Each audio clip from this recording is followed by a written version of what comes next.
ফজর নামাজ শেষে মায়েরা ঘরময় বেশ কিছুক্ষণ পায়চারি করলো। এরপর একটু বসলো, চকলেট খেয়ে আবারও সকাল সকাল আইসক্রিমও খায় দুটো। কেশেও নিল একটু, তবে ইচ্ছেকে দমালো না। ঝটপট মন দিয়ে খায় সব। রাতের আধার মিলিয়ে আরও ফুটতে শুরু করেছে। মায়েরা ব্যালকনিতে গিয়ে বসে। সকালের এই আবহাওয়া ভীষণ পছন্দ মায়েরা। অনেকক্ষণ চুপচাপ বসে থাকলো। মায়ের কথা মনে পড়লো। তার ব্যথিত মনে প্রশ্ন উকি দেয়, আচ্ছা সে যদি নিজের মা হতো তবে কি মায়েরার একটু খোঁজ নিত? নিত হয়তো। তার বাবা থাকলেও হয়তো নিত। নিজের মা না হলেও সেই মাকেই তো ছোট থেকে মা জেনে আসতো। কম হলেও আদর করত। একটু বড় হতেই কাঁধ থেকে ঝামেলা মিটিয়ে নিয়েছে মায়েরা নামক ঝামেলা সরিয়ে দিয়ে তারা নিশ্চিন্তে আছে। একবার কি খোঁজ নেওয়া যায় না? সে আর যাবে না ওখানে। তার সৎ মা তার বোঝা নামিয়ে যদি ভালো থাকে, তাহলে তার কি দরকার তার মাকে গিয়ে সে নামক বোঝা থেকে মনে করিয়ে দেয়ার? কথাগুলো ভেবে চোখ থেকে টুপ করে পানি গড়িয়ে পড়ে। আকাশ পানি চেয়ে থাকে। তার নিজের মাকে তো সে দেখতেই পারেনি। এখন সৎ মা পর হওয়ার পর নিজের অদেখা মাকে খুব করে দেখতে ইচ্ছে করে। ইস, একবার যদি দেখতে পেত, আসল মায়ের কোলে যদি একবার মাথা রাখতে পারত। কথাগুলো ভেবে মলিন হাসত। বাবা মায়েরা কেন তার বাচ্চাদের রেখে চলে যায়? একটুখানি ভাবলে কি হয়? বাচ্চারা তার হারানো বাবা মাকে কতখানি মিস করে। গাড়ি গড়িয়ে পড়া পানি দু হাতে মুছে নিজেকে স্বাভাবিক করো। অনেক বেলা হয়ে গিয়েছে। এরপর মায়েরা ঘর থেকে বের হয়ে রান্নাঘরের দিকে যায়। রুমা নেওয়াজ তাকে চা বানিয়ে দিত। সেই থেকে একটা বদ অভ্যাস হয়েছে, সকাল সকাল এক কাপ চা তার ভীষণ প্রয়োজন হয়। একাই চা বানিয়ে নিল বেশ অনেকটা। মোট 4টে কাপ ঢালে চা। এরপর একটা ট্রেতে 2টো কাপ নিয়ে ইরফানের বাবার ঘরের দিকে যায়। প্রথমে রুমা নেওয়াজকে পেয়ে মায়েরা 1 কাপ তার দিকে বাড়িয়ে দেয়। ভদ্রমহিলা অবাক হয়। সে চা বসাতে যাচ্ছিল। মায়েরা হেসে বলে, নিন মা, খেয়ে বলুন তো কেমন হয়েছে। রুমা নেওয়াজ কিছু বলল না, নীরবে চায়ের কাপ নিল মায়েরার থেকে। মায়েরা মুখ ফুলিয়ে মনে মনে বিড়বিড় করে, দুই মা ছেলে হয়তো জন্ম থেকে নিম খেতে খেতে এমন হয়ে গিয়েছে। যেদিন থেকে এসেছে কোনোদিন ভুল করেও মা ছেলের কাউকে একটু হাসতে দেখল না। মায়েরা এগিয়ে গিয়ে তারেক নেওয়াজকে চায়ের কাপ এগিয়ে দেয়। তারেক নেওয়াজ মায়েরার হাত থেকে চায়ের কাপ নিয়ে ডান হাতে রাখে। বা হাতে মায়েরার হাত ধরে তার পাশে বসিয়ে মৃদু স্বরে বলে, আমার মেয়ে চা করলো নাকি বৌমা? মায়েরা লজ্জা পায়। সবাই শুধু ইরফানকে নিয়ে লজ্জা দেয়। আগে লজ্জা লাগতো না, তবে এখন কেন যেন ভীষণ লজ্জা পায় মেয়েটা। তারেক নেওয়াজ চায়ের কাপে একবার চুমুক দেয়। এরপর মায়েরার মাথায় হাত বুলিয়ে বলে। মায়েরা হেসে বলে, বাবা আমি বড়ই, শুধু আপনারা কেউ বুঝতে পারেন না। তারেক নেওয়াজ হাসতেন। তিনি তার ছেলের মায়েরার প্রতি এত চিন্তা, মায়েরার প্রতি সবসময় অদৃশ্য খেয়াল রাখা, এসবে ভীষণ সন্তুষ্ট। এই যে এক্সাম শেষে মায়েরাকে এখানে আনার কথা ইরফানকে বলতেই হয়নি। উল্টে সে ভেবেছিল মায়েরার এক্সাম শেষ হলেও আরও কয়েকদিন গ্রামে থাকুক, ভালো লাগবে মেয়েটার।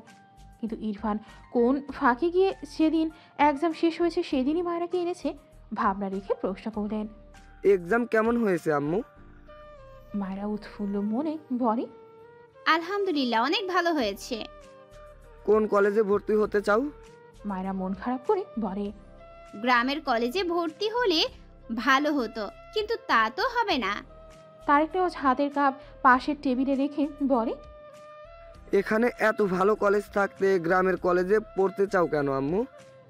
মায়েরা মৃদু হেসে বলে, এখানেই পড়তে চাই।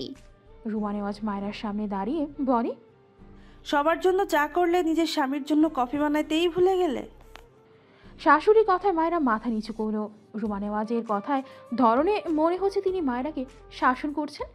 তারেক নেওয়াজ পাশ থেকে বলে, তুমি চুপ করো, আমি বলছি আমার আম্মুকে। এরপর মায়েরার মাথায় হাত বুলিয়ে বলে, তুমি যাও ইরফানকে কফি দিয়ে আসো। মায়েরা মাথা নেড়ে বিনা বাক্যে ঘর প্রস্থান করে। এরপর রান্নাঘরে গিয়ে তার রাখা চা খেতে খেতে ইরফানের জন্য কফি বানায়। গত প্রায় 2 মাসে এই হিসাব ছাড়া মায়েরা ইরফানের জন্য কফি বানিয়েছে। আজ নতুন নয়। কফি বানানোর মাঝেই 2 কাপ চা শেষ করলো। এরপর কফির মগ নিয়ে ইরফানের ঘরের দিকে যায়। যাহারা কফির মগ নিয়ে ইরফানের ঘরে এসেছে। ইরফান শটান হয়ে ঘুমিয়ে 2 হাত বুকে ভাঁজ করে ডান পায়ের ওপর বাম পা তুলে রেখেছে। নড়চড়বিহীন একদম শটান হয়ে শুয়েছে। যাহারা হাতে কফির মগ নিয়ে ধীর পায়ে ইরফানের মাথার কাছে গিয়ে দাঁড়ায়। এই মানুষটা বিয়ে করেছে ভাবলেই তার দম বন্ধ লাগে। তবে একটা ব্যাপার তাকে ভীষণ স্বস্তি দেয়, সেটা হলো ইরফান এখনো মায়েরাকে মেনে নেয়নি। ধীরে ধীরে ইরফানের ধারে বসল জাহারা। নিখুঁতভাবে ইরফানকে অবলোকন করে চোখের কোণে পানি। খুব কি ক্ষতি হয় যদি এই মানুষটা তার হয়ে যায়? সে তার ইরফান ভাইয়ের পাশে মায়েরাকে সহ্য করতে পারে না। ভীষণ কষ্ট হয় তার। বা হাত বাড়িয়ে ইরফানের চুলের ভাঁজে হাত রাখে। অফলক ইরফানের পানে চেয়ে থাকে। মায়েরা ইরফানের চাপানো দরজা ঠেলে ভেতরে উকি দেয়। ইরফানের মাথায় হাত দিয়ে জাহারাকে বসে থাকতে দেখে চোখ বড় বড় হয়ে যায়। কি সর্বনাশ! এই মেয়ে তার জামাইয়ের ঘুমের সুযোগ নিচ্ছে না তো? কিন্তু উনি তো ইরফানের খালাতো বোন। বোন হয়ে এমন করবে কেন? কিন্তু করতে চাইছে নাকি? জাহারা ধীরে ধীরে আরও এগিয়ে যায় ইরফানের দিকে। মায়েরা শক্ত হাতে কফির মগ ধরে আছে। আর সহ্য হলো না, চিল্লিয়ে ওঠে। জাহরা আপুর ভাইয়া! জাহারা ছিটকে বসা থেকে দাঁড়িয়ে দূরে গিয়ে দাঁড়ায়। ফলস্বরূপ হাতের মগ থেকে কিছুটা গরম কফি তার পায়ের উপর পড়ে। মৃদু আর্তনাদ করে ওঠে। অবাক নয়নে মায়েরার দিকে তাকায়। ইরফানের ঘুম ভেঙে গিয়েছে। চোখে মুখে অজস্র বিরক্তি। একটুও নড়ল না, যেভাবে শুয়েছিল সেভাবেই শুয়ে আছে। ফুস করে শ্বাস ফেলে ঘাড় বাঁকিয়ে দরজার দিকে তাকালে দেখল মায়েরা কটমট দৃষ্টিতে তার দিকেই চেয়ে আছে। সকাল সকাল ঘুম ভেঙে মায়েরার অমন দৃষ্টি দেখে কেমন যেন ভরকে গেল। নিজেকে সামনে রেখে রেগে বলে, হোয়াট হ্যাপেন্ড? চিৎকার করছো কেন, স্টুপিড? ইরফানের ধমক খেয়ে মায়েরা একটু শান্ত হলো। এগিয়ে এসে ইরফানের পাশে বেডের উপর ঠাস করে কফির মগ রাখলো, যার ফলে কফির কিছু অংশ বেডের চাদরে পড়ে যায়। ইরফান বিরক্ত চোখে চেয়ে আছে মায়েরার দিকে। মায়েরা কফির মগ রেখে কোমরে হাত দিয়ে বলল, আপনার কফি দিতে এসেছি, নিন শুয়ে শুয়ে খান। ইরফান রেগে আছে। এই স্টুপিড তার সাথে এভাবে কথা কেন বলছে? ইরফান শোয়া থেকে উঠে বেডের সাথে হেলান দিয়ে বসে। মায়েরার দিকে চেয়ে বলে, কি প্রবলেম? মায়েরার বিরক্ত লাগছে। নিচু হয়ে কফির মগ হাতে নিয়ে ইরফানের উরুর উপর রাখলো। কফির গরম ইরফানের গায়ে ছ্যাঁকা লাগতো বোধ হয়। তবে সে নির্বিকার বিরক্তকর চোখে চেয়ে আছে মায়েরার দিকে। জাহারা বলে ওঠে, এই মেয়ে, কফি গরম, ইরফান ভাইয়ের পায়ের ওপরে রেখেছো কেন? জাহারার কথা শুনে মায়েরা অদ্ভুতভাবে তাকালো জাহারার মানে। এত চিন্তা ভালো লাগলো না তার। সকাল সকাল তার জামাইয়ের ঘরে এসেছে কেন? আবার মাথায় হাত বোলাচ্ছিল। নিজেই তো একটা ভাই আছে। ভাইকে এত আদর করতে ইচ্ছে করে তাকে করুক। খালাতো ভাইকে এত দরদ কেন দেখাতে হবে? নিজের অগোচরে মেয়েটা কি যে ভাবছে সেটা নিজেই বুঝতে পারছে না। ইরফান মায়েরার হাত শক্ত করে ধরে দাঁতের দাঁত চেপে বলে, স্টুপিড, কি প্রবলেম তোমার? এমন জঙ্গলিদের মতো বিহেভ কেন করছো? মায়েরা ইরফানের উরুর উপর থেকে কফির মগ সরিয়ে ইনোসেন্ট ফেস বানিয়ে কান্নার ভান করল। বলল, আপনি আমাকে জঙ্গলি বলতে পারলেন? মায়েরা কথা বলার ধরনে ইরফান ভরকে যায়। এই মেয়ের হয়েছে কি? থতমত খেয়ে মায়েরার গালে হাত দিয়ে বলে, ডোন্ট ক্রাই। ইরফানের কাজে মায়েরার ভালো লাগলো ভীষণ। একটু আগের বিরক্তির মাত্রা কমলো। আর চোখে জাহারার দিকে তাকালে দেখলো জাহারা কটমট দৃষ্টিতে তার দিকেই চেয়ে আছে। মায়েরা ভ্রু কুঁচকালো। এই মেয়েটার তাকে নিয়ে প্রবলেমের ব্যাপার বোধহয় কিছুটা আন্দাজ করতে পারলো মায়েরা। জাহারা কফির মগ এগিয়ে দিয়ে বলে, ইরফান ভাই, তোমার কফি। ইরফান মায়েরার গাল থেকে হাত সরিয়ে জাহারার থেকে কফি নিল। অমনি মায়েরার মুখ কালো হয়ে যায়। জাহারার দিকে তাকালে দেখলো মেয়েটা মৃদু হাসছে।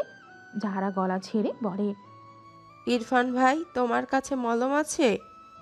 ইরফান বেড থেকে নেমে কফির মগ রাখলো বেড সাইড টেবিলের উপর। ভ্রু কুচকে বলে, ওয়াই? জাহারা তার পা এগিয়ে দেখিয়ে বলে, গরম কফি পড়েছে একটু। ইরফান তাকালো না জাহারার পায়ের দিকে। বিরক্তি নিয়ে তার ড্রয়ার থেকে একটা মলম বের করে বেডের উপর ছুঁড়ে দিয়ে বলে, দুটোই বের হওয়া ঘর থেকে, আউট। এরপর ওয়াশরুমের উদ্দেশ্যে চলে যায়। মায়েরা নীরবে সবটা দেখলো। ইরফানের লাস্ট কথা তেমন প্রভাব পড়লো না মায়েরার মনে। তার সাথেও তো এমনই করে লোকটা। কিন্তু তার জন্য কেনা মলম জাহারাকে কেন দিল, এতেই মায়েরার অদৃশ্য কালো মুখ আরও কালো হয়ে গেল। জাহারা খুশি হলো ইরফানের এতটুকুতে। ইরফান কেমন তা জানি, তাকে মলম দিল, এটাই ইরফান ভাইয়ের থেকে পাওয়া অনেক কিছু। মায়েরার আগে তার হাত থেকে থাকা কফি ইরফানের বেডের মাঝখানে ঢেলে ধূপধাপ পা ফেলে ঘর থেকে বেরিয়ে গেল। বিড়বিড় করলো, আমার বানানো কফি খেতে হবে না। জীবনে যদি আমার কাছে কফি চেয়েছেন না, কফির 14 গুষ্টি খাইয়ে কফি খাওয়া ভুলিয়ে দিব। খবিশ লোক। জাহারা মায়েরার কাণ্ডে বিরক্ত হলো। ইরফানের কথা ভেবে মৃদু হাসল। তার মনে হলো ইরফান মায়েরার কফি না নিয়ে তার কফি নিয়েছে, এতে তার মুখ জলজল করে ওঠে। আবারও মলম দিল তাকে। মায়েরাকে ইরফান ভাই মেনে নেয়নি, থাকেও আলাদা করে। নামে নামে স্বামী স্ত্রী হয়ে আছে সেটা যাহারা নিজেই সুন্দর করে সারিয়ে নেবে। পায়ের জ্বলুনি ফিল করতে পারল না সেভাবে, উল্টে ইরফানের কথা ভেবে মুচকি মুচকি হাসতে লাগলো। এখানে আসার আগেও ভীষণ ভয় পাচ্ছিল, তবে এখন সেটা কেটে গিয়েছে অনেকটা।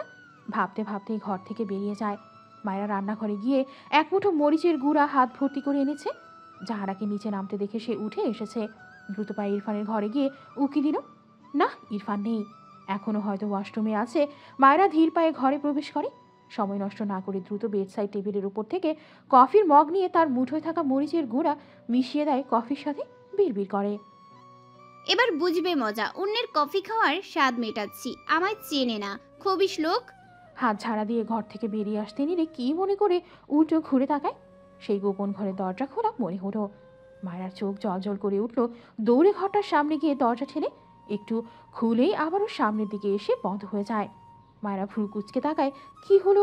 দরজার হাতুড়ে পুরুষালী হাত চোখে পড়লে মায়েরা চোখ বড় বড় করে তাকায়। ইরফান তো ওয়াশরুমে ছিল। বের হলো কখন? ইরফান ডোর লক করে দিয়ে মায়েরার পিঠ ঘেঁষে দাঁড়ায়, গলায় নামিয়ে বলে, কি করছিলে এখানে? মায়েরা আমতা আমতা করে কি বলবে বুঝতে পারছে না। কি আছে এই ঘরে সে দেখলে কি হবে? মায়েরা মিনমিন করে বলে। আমি ইরফান মায়েরার গলার সুর মিলিয়ে বলে। তুমি মায়েরা ঢোক গিলে ইরফান একদম তাকে ঘেঁষে দাঁড়িয়ে থাকায় মায়েরার কেমন হাঁসফাঁস লাগে। গরম লাগছে তার। মিনমিন করে বলে, সরুন, আমার গরম লাগছে। ইরফান মায়েরার কথাটা শুনে আরেকটু চেপে দাঁড়ায় মায়েরার সাথে। মায়েরা ছটফটিয়ে ওঠে। উল্টো ঘুরে কোনো রকম ঠেলে ঠুলে এ তো আরেক জ্বালা। ইরফান আরও তার দিকে চেপে দাঁড়ায়। মায়েরা ইরফানকে ঠেলে সরাতে চায়, আমতা আমতা করে বলে। সরুন তো। ইরফান মায়েরার মুখপানে চেয়ে আছে, গম্ভীর গলায় বলে। নো। মায়েরার অসহায় লাগে। ধ্যাত, এ কোথায় ফেসে গেল? কোন দুঃখে যে এই ঘরে আসতে গেল? যেহেতু যেতে দিচ্ছেই না, তবে প্রশ্নটা করুক। ঝট করে মাথা তুলে বলে। আপনার এই ঘরে কি আছে? ইরফান ভ্রু কুচকে বলে। My first wife. মায়েরা রেগে তাকায় ইরফানের দিকে। আবারও তাকে উল্টাপাল্টা বলছে অসহ্য লোক একটা। ইরফানের গম্ভীর মুখাবয়ব, শক্ত চোয়াল, সরু নাক বিশিষ্ট মুখপানে কেমন করে যেন চেয়ে থাকে মায়েরা। মুখ জুড়ে পানির ছিটে ফোটা, ফর্সা মুখে এমন বিন্দু বিন্দু পানির কণা ছড়িয়ে ছিটিয়ে দেখে মায়েরা ঠোক গিয়ে চোখ নামিয়ে নেয়। বিড়বিড় করে, ক্রাশ খাওয়া পাপ পাপ। এরপর ইরফানকে ঠেলে সরাতে চায়, সাথে বলে। আমি আপনার কথা বিশ্বাস করি না। ইরফান ডান হাতের বুড়ো আঙুলের সাহায্যে চাপদাড়িতে ঘষে বার কয়। মায়েরার নত মুখের দিকে তাকিয়ে মৃদু স্বরে বলে। Your wish. মায়েরা আবারও মাথা তুলে রেগে বলে। আপনি মিথ্যুক। ইরফান ডান হাতে মায়েরার ওড়না টেনে বিরক্তি কণ্ঠে বলে। স্টুপিড। মায়েরা চোখ বড় বড় করে বলে। কি করছেন আমার ওড়না? ইরফান বিরক্তি চোখে মায়েরার দিকে চেয়ে ওনার কোনা দিয়ে মুখ মুষ্ট। মায়েরা বোকা চোখে চেয়ে থাকে ইরফানের দিকে। হঠাৎই ইরফানের হাত থেকে ওনা টেনে নিয়ে বলে। আমার ওড়না আপনার তোয়ালে মনে হচ্ছে। ইরফান মহা বিরক্ত হলো। এই স্টুপির থাপ্পড় ছাড়া আর কিছুরই যোগ্য না। রেগে মায়েরার ওনা টেনে পুরোটাই খুলে ফেলে। মায়েরা চেঁচিয়ে ওঠে, ইরফানের দিকে নিজেই সিটিয়ে দাঁড়ায়। ভীষণ লজ্জা পায়। বিড়বিড় করে, খবিশ লোক। ইরফান ডান হাতে মায়েরার ওড়না পেঁচিয়ে নেয়। এরপর চোখ নামিয়ে তাকালো। মায়েরা ইরফানের বুক সমান। মেয়েটা ইরফানের সাথেই লেগে মাথা নিচু করে দাঁড়িয়ে আছে। ইরফান সামান্য ঠোঁট পাকায়। বিড়বিড় করে, লিটল গার্ল। মায়েরা মাথা তুলে ইরফানের দিকে তাকিয়ে বলে। আমার ওড়না দিন। ইরফান তীক্ষ্ণ চোখে চেয়ে গম্ভীর গলায় বলে। ডিস্টার্ব করছিলে কেন? মায়েরা বুঝলো না সে কখন ডিস্টার্ব করলো। ডিস্টার্ব তো এই লোকটাই তাকে করেছে। তার ওড়না নিয়ে টানাটানি করছে। এমনিতেই তার কফি না নিয়ে ওই মেয়ে কফি নেওয়ায় মায়েরা বিরক্ত লাগছে সব কিছু। তবুও নিজের ওড়না ফিরে পেতে মিনমিন করে বলে। আর করব না। ইরফান মায়েরার দিকে কিছু সময় চেয়ে থাকে। এরপর নিজেই মায়েরার মাথাসহ ওড়না দিয়ে ঢেকে দেয় মায়েরাকে। মায়েরা স্বস্তির নিঃশ্বাস ফেলে।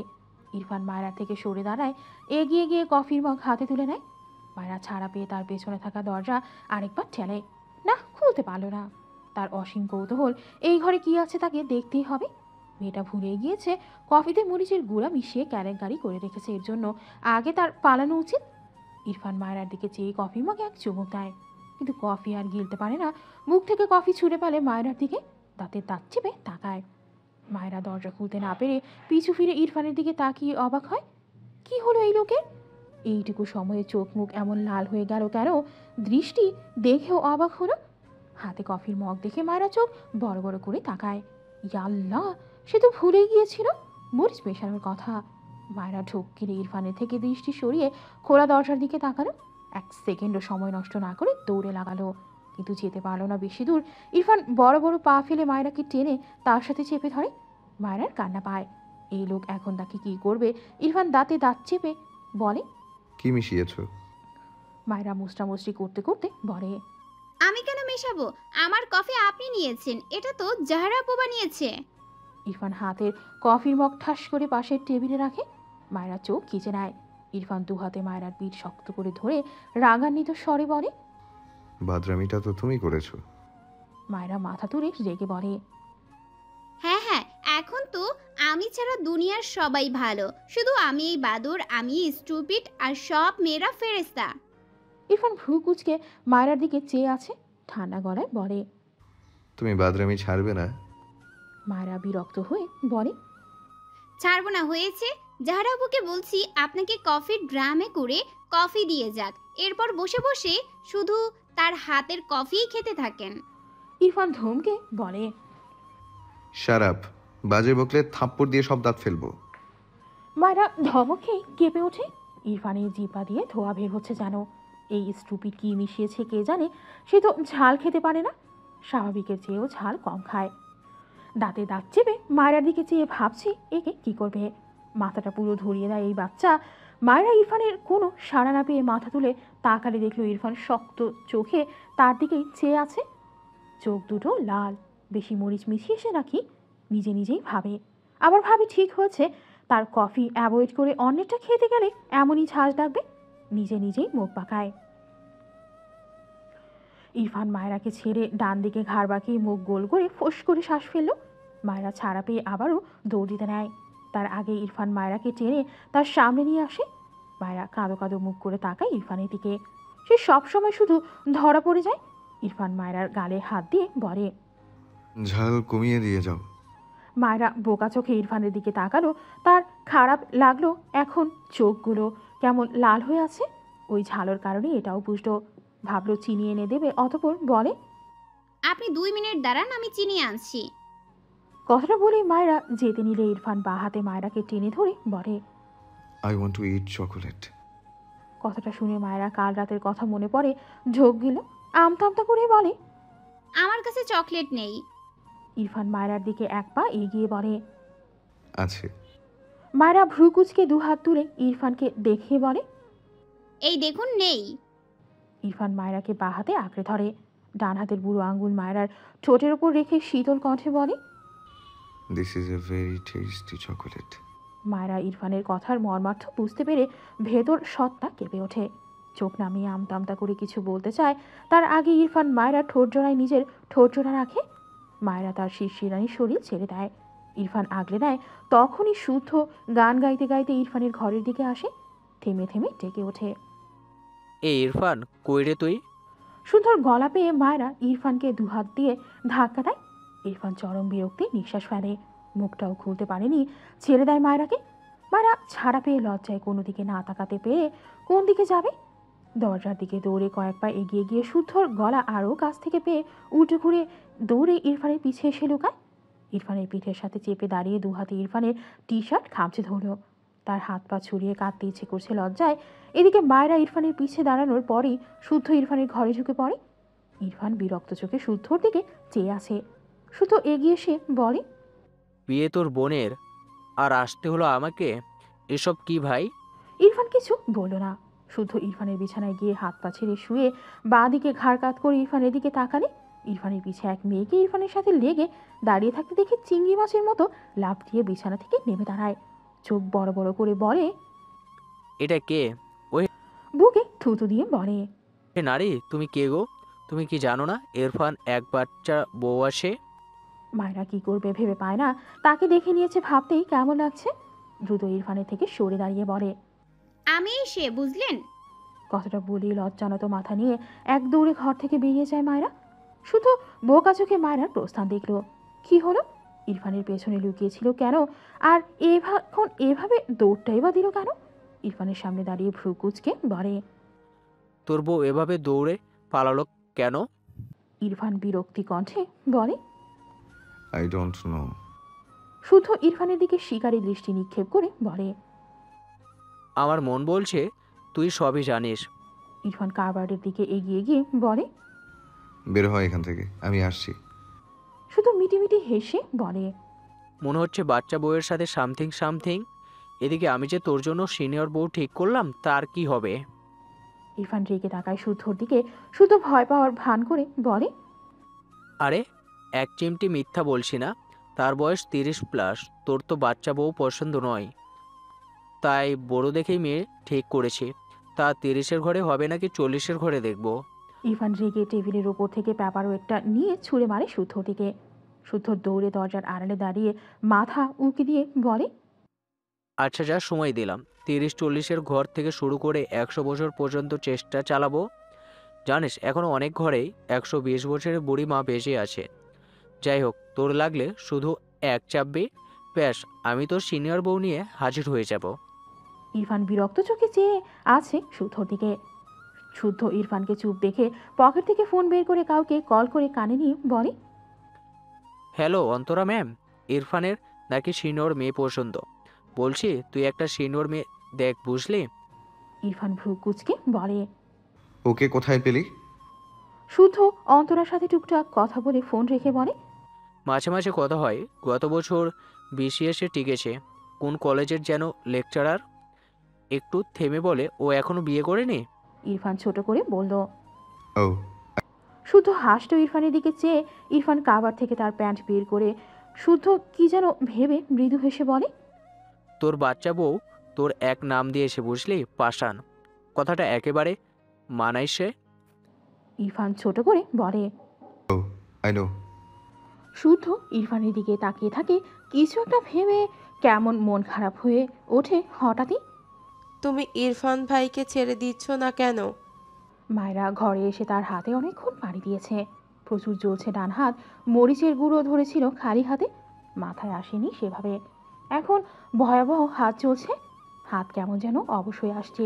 বেডে বসে ডান হাত ধরে দাঁতে দাঁত চেপে জ্বলুনি সহ্য করতে চাইছিল। এর মাঝে জাহারার মুখে এমন কথা শুনে মায়েরা অবাক হয়ে তাকায় জাহারার দিকে।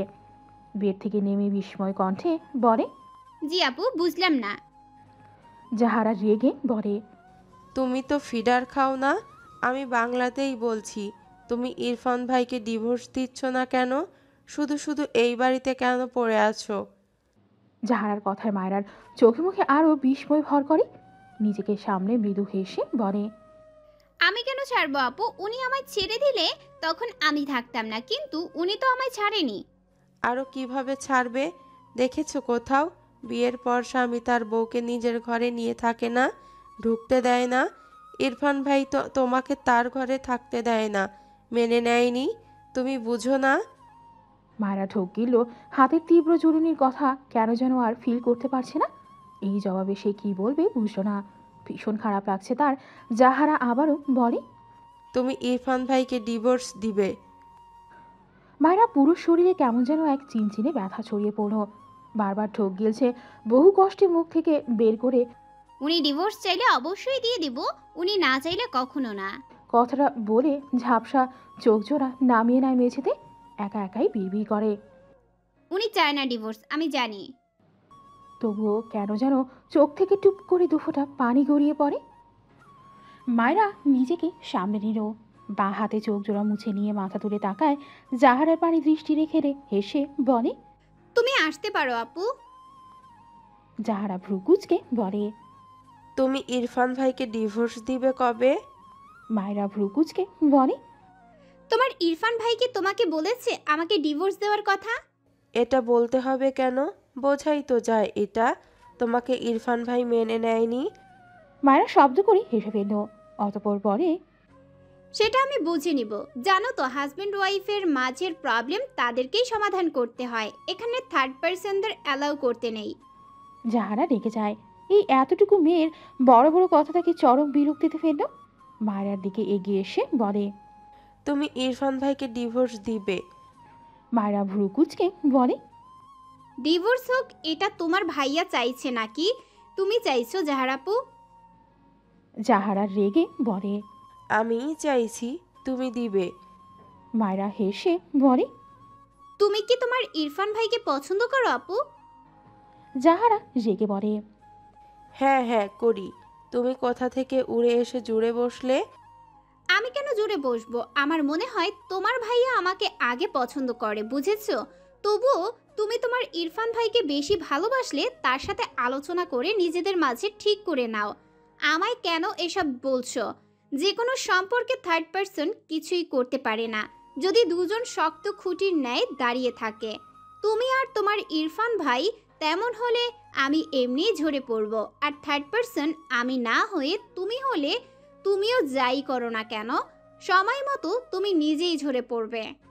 জাহারা প্রচণ্ড রেগে যায়, তার সহ্যই হয় না এই মেয়েকে।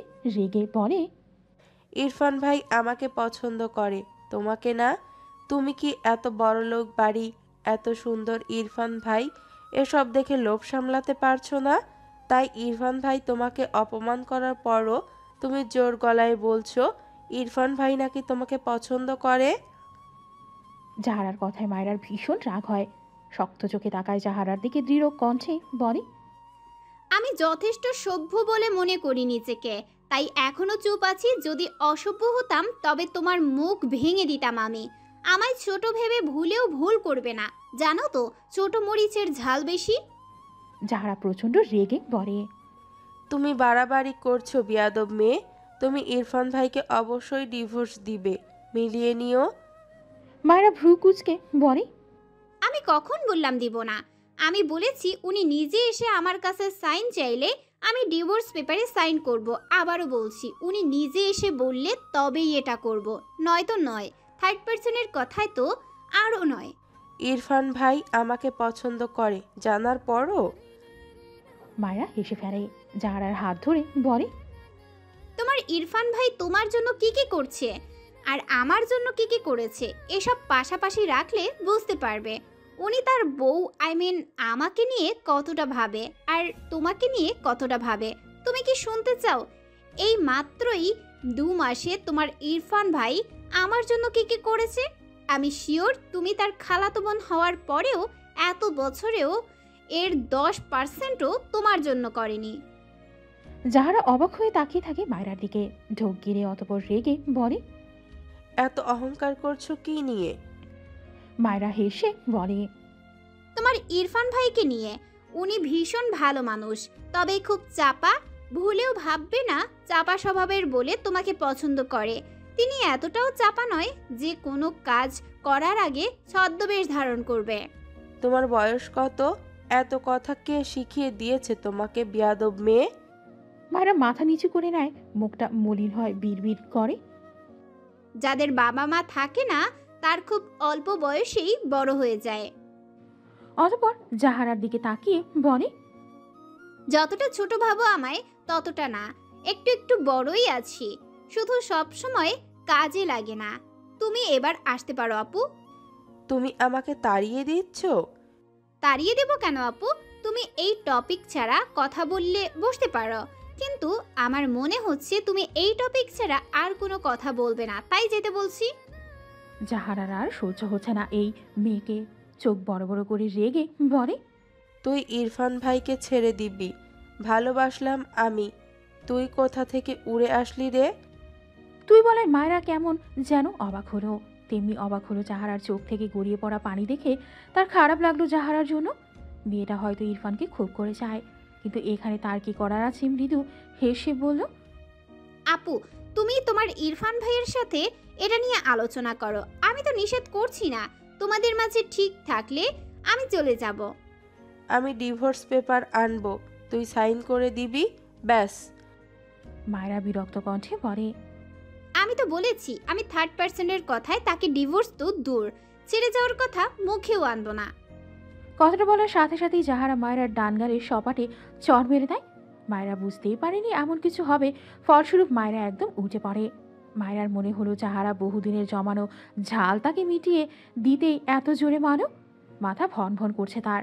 মাথার পেছনে খাটের কোণা দিয়ে ধাক্কা খেয়ে সামনে থাকা বেডসাইড টেবিলের কোণা দিয়ে কপালে ধাক্কা খায়। মায়েরার চোখ থেকে টুপ টুপ করে পানি গড়িয়ে পড়ে। তবুও নিজেকে সামলে শক্ত কিছু বলতে চায় মায়েরাকে। তার আগেই যাহারা রেগে দাঁতে দাঁত খিচে বলে, আছিস তো এ বাড়ির আশ্রিতা হয়ে, তার এত দেমাগ আসে কোথা থেকে? দেমাগ কমিয়ে দিতে জানি আমি, শুধু দেখ কি করি। কথাটা বলে যাহারা হনহন করে বেরিয়ে যায় ঘর থেকে। মায়েরা স্তব্ধ চোখে যাহারার প্রস্থান দেখল। বিড়বিড় করল, আশ্রিতা? এমন তিক্ত কথা এই জীবনে শুনেছে বলে তো তার মনে পড়ে না। ভীষণ কান্না পায় তার। শব্দহীন কান্না মেয়েটাকে ঘিরে ধরে। দরজার আড়ালে রিতা দাঁড়িয়ে। পুরোটা দেখলো। মায়েরার জন্য ভীষণ খারাপ লাগলো। যাহারা যেতেই রিতা দৌড়ে ঘরের ভেতরে আসে। মায়েরাকে এখনো মেঝেতে পড়ে থাকতে দেখে হাঁটু মুড়ে বসে মায়েরাকে ধরে বলে, মায়েরা এসে উঠো। রিতাকে দেখে মায়েরা কান্না থামাতে চায়, তবে পারছে না। না চাইতেও চোখ থেকে টুপ টুপ করে পানি গাল বেয়ে পড়ে। রিতা মায়েরাকে ধরে উঠিয়ে বিছানায় বসায়। মায়েরার কপালের ডান পাশে ফুলে গিয়েছে। ফর্সা গাল মুহূর্তেই কেমন লাল হয়ে গিয়েছে। মায়েরার কান্নাগুলো কেড়ে নেয়। বহু কষ্টে নিজেকে সামলে ঠোঁটের কোণে জোরপূর্বক একটা ছোট্ট হাসি টেনে রিতাকে বলে, কিছু বলবে আপু? রিতা অসহায় চোখে মায়েরার দিকে চেয়ে আছে। কি বলবে বুঝলো না। মন খারাপ করে বলে, যার আপা তোমার মারলো, আমার খুব খারাপ লাগছে। মায়েরা চোখের পানি মুছে বলে, প্রবলেম নেই, আমার চেয়ে তো বড় বড় বোন হয়ে মেরেছে, না হয় কাউকে বলো না তো কেমন? রিতা অবাক হয়ে বলে, তুমি নিষেধ করছো কেন মায়েরা? তোমাকে কারণ ছাড়া কত কথা শোনাইলো, আবার মারলো। মায়েরার কানে বাজে আশ্রিত মেয়ে শব্দটা। মাথা নিচু করে বলে, বাদ দাও এসব। ইয়ানা আপুর বিয়ে আর একদিন পর, এসব বললে ঝামেলা হবে। রিতা কিছু বলল না। মায়েরার বিছানার এক কোণায় গিয়ে বাম কাত হয়ে শুয়ে পড়ো। মায়েরা আর কিছু না বলে রিতা চুপচাপ বেরিয়ে গেল ঘর থেকে। মায়েরা ফুপিয়ে কাঁদে। এভাবে তার সৎ বাবা তাকে কথা শোনাতো, তবে তার সৎ মা তাকে বাঁচিয়ে নিত। মায়ের কথা আবারও মনে পড়ল। বিড়বিড় করে ডাকে, মা। ইরফান শুদ্ধ বেরিয়ে যাচ্ছিল। ইরফান মায়েরার ঘর পাস করার সময় বাঁদিকে একবার ঘাড় ঘুরায়। মায়েরাকে উল্টো হয়ে শুয়ে থাকতে দেখে ভ্রু কুঁচকে নেয়। শুদ্ধ সামনে এগিয়ে গিয়েছে। ইরফান মোড় ঘুরিয়ে মায়েরার ঘরের দিকে যায়। শুদ্ধ পিছু ফিরে দেখলো ইরফানের কাণ্ড। হেসে বলে, কিরে ভাই, শুধু বাচ্চা বউয়ের কথা ভাবলেই হবে? সিনিয়রদের কথাও একটু ভাব। আফটার অল তোর আবার বাচ্চা বউ নয়, সিনিয়রই বউ পছন্দ। ইরফান বিরক্ত হলো শুদ্ধর কথায়। চুপচাপ মায়েরার ঘরে গেল। মায়েরা কাঁদতে কাঁদতেই ঘুমিয়ে গিয়েছে। ইরফান ভ্রু কুঁচকালো। এই বাদর মেয়ে অসময়ে ঘুমাচ্ছে কেন? অপর পাশে গিয়ে মায়েরার দিকে একটু ঝুঁকলো। সর্বপ্রথম মায়েরার ডান গালটাই চোখে পড়ে, যে ফর্সা গালে 5 আঙ্গুলের ছাপ স্পষ্ট। ইরফান ভ্রু কুঁচকালো। মনে করার চেষ্টা করলো সে কি মেরেছিল নাকি। না, সে কেন মারবে একে? রেগেছিল তবে মারেনি তো। তাহলে গালের এই দাগ কিসের? কপালের দিকে নজর পড়লে আরও অবাক হয়। কেমন ফুলে উঠে জায়গাটা উঁচু হয়ে আছে। ইরফান বেড়ির উপর বাম্পা ভাঁজ করে মায়েরার পাশে বসে হাত বাড়িয়ে মায়েরার গাল ছুঁয়ে দেখে কপালে হাত ছোঁয়। চোখ মুখ ভীষণ কাঠিন্য। মায়েরার হালকা একটু চোখ লেগেছিল। ইরফানের একটু ছোঁয়াতেই মেয়েটার ঘুম ভেঙে যায়। পিটপিট করে চোখ খুলে সামনে ইরফানকে দেখে অবাক হয়। অভিমানী মুহূর্তে চোখ জোড়ায় পানি জমে উল্টো ঘুরতে নিলে ইরফান মায়েরার বাঁ হাতের বাহু ধরে আটকে দেয়। গলা নামিয়ে নরম গলায় বলে, এসব কিভাবে হয়েছে? মায়েরা কথা বলে না। চোখ বুঝে নিয়েছে। ইরফান মায়েরার গালে হাত দিয়ে কিছুটা শক্ত কণ্ঠে বলে, কে মেরেছে? কথাটা শুনে মায়েরা তড়াক করে চোখ মেরে তাকায়। কিভাবে বুঝলো মারার কথা? ডান গালে হাত দিলে সাথে সাথে ইরফান তার মুখ বরাবর মায়েরা জিভ দিয়ে ঠোঁট ভেজায়। আমতা আমতা করে বলে, কেউ নেই, পড়ে গিয়ে ব্যথা পেয়েছি। ইরফান মায়েরার হাত মায়েরার গাল থেকে জোর করে ছাড়িয়ে নিয়ে গালের দিকে তাকায়। বোঝাই যাচ্ছে থাপ্পড়ের দাগ। মুহূর্তেই মুখাবয়বে ক্রোধ জমা হয়। শক্ত কণ্ঠে বলে, যা জিজ্ঞেস করছি আনসার করো ভালোভাবে। মায়েরা ভয় পায়। এই লোকটার যা রাগ, কি করবে কে জানে। মাথা ডান দিকে কাত করে বলে, আপনি যান, আমি ঘুমাবো। ইরফান ঝট করে মায়েরাকে টেনে শোয়া থেকে বসায়। রেগে শক্ত কণ্ঠে বলে, একদম মিথ্যা বলবে না স্টুপিড, বলো কে মেরেছে। মায়েরা ঢোক গিরে সে জীবনেও বলবে না। পাগল নাকি সে? জেনে শুনে সাপের লেজে কেউ পা দেয়? পুরো বাড়িতে ঝামেলা হবে তার জন্য। মায়েরা ইরফানের হাত সরিয়ে বলে। আপনি জানতো আমি ঘুমাবো। ইরফান আরও রেগে যায় মায়েরার গাল চেপে বলে। লাস্ট বার জিজ্ঞেস করছি কে মেরেছে? মায়েরা কথা বলে না। ইরফানের রাগে মাথা ফেটে যাচ্ছে, দাঁতের দাঁত পিষে বলে। স্টুপিড, বল কে হাত দিয়েছে তোর গায়ে? Answer me damn it. মায়েরা কেঁপে ওঠে, এলোমেলো দৃষ্টি ফেলে বলে। আমি পড়ে গিয়ে। ইরফান শেষ করতে দেয় না মায়েরাকে। মায়েরার মুখ বরাবর তার মুখ নিয়ে ক্রোধযুক্ত চোখে চেয়ে বলে। আর একটা মিথ্যা বলবি তো আছাড় খাবি। কে মেরেছে বল? মায়েরা মিনমিন করে বলে। কেউ না। ইরফান রেগে মায়েরাকে ধাক্কা দেয়। মায়েরা বিছানায় চিৎপটাং হয়ে পড়ে যায়। ইরফান এপাশ ওপাশ পায়চারি করছে। হঠাৎই বেডের কোনো একটা লাথি বসায়, চিৎকার করে বলে। ওকে ফাইন, তোকে বলতে হবে না, আমি নিজেই খুঁজে নিচ্ছি। কথাটা বলেই ঘর থেকে বেরোনো দরজার কাছে রিতাকে পেয়ে যায়। ইরফান শক্ত কণ্ঠে বলে। রিতা ওর এই অবস্থা কে করেছে? রিতা ঢোকিরে। মায়েরা যে বলতে নিষেধ করলো, মায়েরা দ্রুত বিছানা থেকে নেমে এসে ইরফানের পেছন পেছন বলে। আপু তুমি যাও। ইরফান পিছু ফিরে মায়েরার দিকে জ্বলন্ত চোখে তাকায়। মায়েরা ঢোকিল ইরফানের দৃষ্টিতে। ইরফান রিতাকে উদ্দেশ্য করে বলে। রিতা আমাকে সব বলবে রাইট নাও, না বললে এক পাও নড়বে না এখান থেকে। মায়েরা ইরফানকে পাস করে ঠেলে রিতাকে সরিয়ে দিতে চায়। কান্নামাখা গলায় কিছু বলতে চায়। তার আগে ইরফান মায়েরাকে টেনে মায়েরার পিঠ তার বুকে লাগিয়ে বাঁ হাতে মায়েরার মুখ চেপে ধরে। রাগান্বিত স্বরে বলে। আমায় রাগাস না লিটল গার্ল, আমার একটু ইচ্ছা করছে না তোর এই আহত গালে আমার শক্ত আঘাত পড়ুক, সো জাস্ট শাট আপ। এরপর রিতার দিকে চেয়ে ধমকে বলে। Speak up. রিতা ইরফানের ধমক খেয়ে ভয়ে গড়গড় করে সব বলে দেয়। মায়েরা ইরফানের থেকে ছাড়া পেতে ছটফটায়, তবে ইরফানের শক্তির সাথে পারে না। রিতার বলা কথাগুলো শুনে ইরফানের চোখে মুখে অজস্র ক্রোধ হাজির হয়। কপালের রগ ফুলে ওঠে। ডান হাত মুষ্টিবদ্ধ করে নেয়, বলিষ্ঠ হাতের রগগুলো ফুলে ফেপে ওঠে। বাঁ হাতে ধরে রাখা মায়েরাকে ছেড়ে বড় বড় পা ফেলে ডাইনিং এর ফাঁকা স্পেসে গিয়ে দাঁড়ায়। মায়েরা পিছু পিছু ইরফানের হাত টেনে বলতে থাকে। প্লিজ কিছু বলবেন না, ইয়ানা আপুর পরশু বিয়ে, এমন করবেন না প্লিজ। ইরফান মায়েরার কথা শুনলই না, উল্টে সিংহের ন্যায় হুঙ্কার ছেড়ে ডাকে। জাহারা, জাহারা, জাহারা। ইরফানের চিৎকারে পুরো বাড়ির দেয়াল যেন কেঁপে উঠল। বারবার প্রতিধ্বনিত হতে থাকে ইরফানের কণ্ঠ। মুহূর্তে এই বাড়ির ঘরে যে যে ছিল সবাই বেরিয়ে এসেছে। মায়েরা কেঁদে দিয়েছে ভয়। হায় আল্লাহ, এখন কি হবে? জাহারা তার মায়ের পাশে দাঁড়িয়েছে। ইরফানকে দেখে ভয় কাঁপছে রীতিমতো। পাশেই মায়েরাকে কাঁদতে দেখলো। মায়েরাকে সব বলে দিয়েছে। ইরফান আবারও চিৎকার করে। জাহারা তুই কোথায়? সবাই অবাক নয়নে ইরফানকে দেখছে। রুমা নেওয়াজ এগিয়ে এসে জিজ্ঞেস করেন। কি হয়েছে ইরফান? জাহারাকে এভাবে ডাকছো কেন? ইরফান মায়ের দিকে একবার তাকায়, এরপর চোখ সরিয়ে আশেপাশে চোখ বুলিয়ে জাহারাকে এক কোণায় দাঁড়িয়ে থাকতে দেখে গটগট পায়ে সেদিকে এগিয়ে যায়। জাহারা ভয় পায়। খুব ভয় লাগছে ইরফানকে দেখে। প্রচণ্ড রেগে আছে। ইরফান জাহারার সামনে দাঁড়িয়ে গলা উঁচিয়ে জিজ্ঞেস করে। আমি তোকে লাইক করি? জাহারা মাথা নিচু করে আছে। ভয়ে কাঁপছে রীতিমতো মেয়েটি। ইরফান আগের চেয়েও চিৎকার করে বলে। আমি ওকে ডিভোর্স দিতে চেয়েছি। জাহারা ভেজা চোখে মাথা তুলে কিছু বলতে চায়। তার আগে ইরফান জাহারার ডান হাতে গালে কষিয়ে একটা থাপ্পড় মেরে দেয়। জাহারা হুমড়ি খেয়ে পড়ে।